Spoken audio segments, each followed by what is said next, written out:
Hi, this is Rick. I want to tell you how I started thinking about resistance because I get asked that question. So what happened that you focus on resistance? Well, way before I ever started working on it, I was teaching school and I had just gotten out of graduate school. And the focus of the graduate program was working with emotionally disturbed kids in schools. And the philosophy was that a lot of these kids aren't disturbed. It's the schools that are disturbed. And by the way, I bought that at the time. I still buy it for all kinds of organizations. And so the idea in this program was that you would go in and you would work with the kids, but you would surreptitiously be trying to change the school. So there's a lot that is attractive if you're young and arrogant and think like you got all the answers. But it's really not a good strategy overall to come in and say, hey, I know more than you do, or to try to sneak something in around people. So it took me a while to learn my lessons. At any rate, I'm working in a school and I did fine working with the kids. In fact, I really liked working with the kids, but I was hardly influential at all working with teachers. I mean, just nothing. And after about 2 years, I started to see how schools could actually be better for the kids and for the teachers without costing a lot more money. In fact, I think I was saying the budget would stay the same. And not only that, I thought, and I could run one of those as a project. I had 2 years experience at this point. So you probably see the end of what's happening. Anyway, so I decided to write a proposal and send it to the superintendent of one of the largest school systems in America. Okay? And I said, I'm a teacher, blah, blah, blah, blah, blah. And I've got this idea. And he wrote back a very polite message and said, sure, set up a meeting with you and the superintendent in charge of instruction.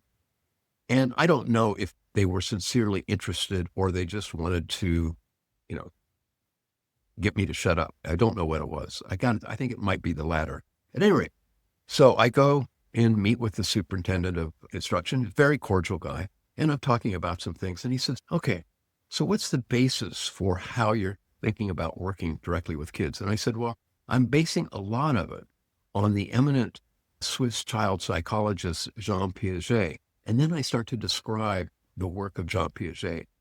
And the superintendent said, Mr. Maurer, it may surprise you to know that those of us in the school system have known a lot about Dr. Piaget's work for quite some time.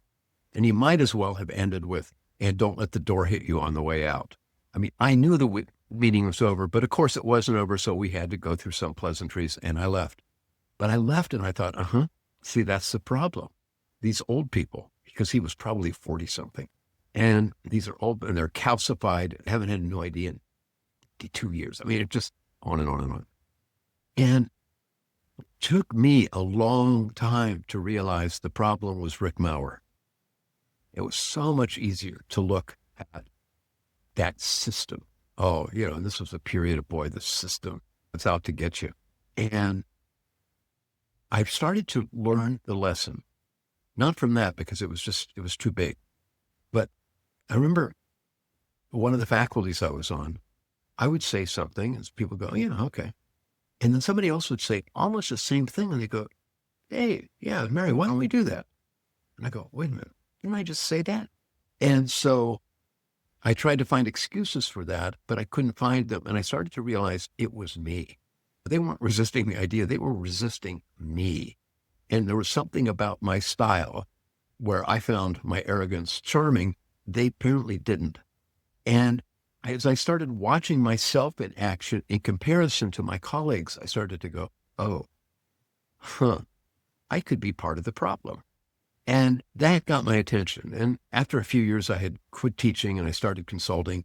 And probably another 10 years went by before clients started saying, hey, we really need to know more about resistance to change because we're doing a lot of change. And I started working on a way to work with it that I thought would be effective.